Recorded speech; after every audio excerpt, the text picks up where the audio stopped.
Alright, so if you have wood underlayment and you have hard surface going on it, you have to watch out for bubbles, which are delamination of the, underlayment is plywood, but it's just high quality plywood with like a real nice smooth surface on top.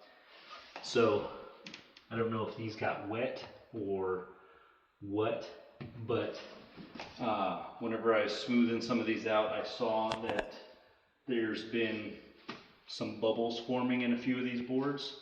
So I have to cut them out. And if you patch them and more bubbles appear, you have to cut those out also. So what I'm looking for is, this one's pretty much good, I think.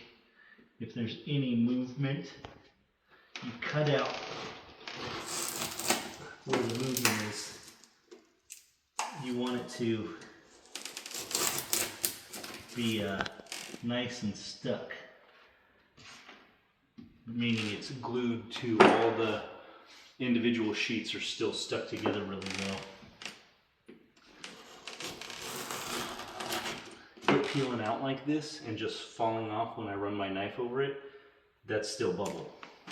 So what I'm doing here is I'm pushing down on it, and if I see it flex at all, I already cut out the worst of it. That was like a big bubble that was obvious to see.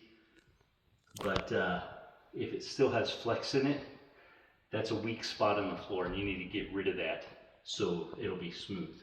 This floor is going to get LVP, luxury vinyl plank, so it needs to be smooth and free of defects like this. No bumps, no divots, nice and smooth. That's what the patch is for, and I have to fix these before we can proceed with installation. Hope that helps.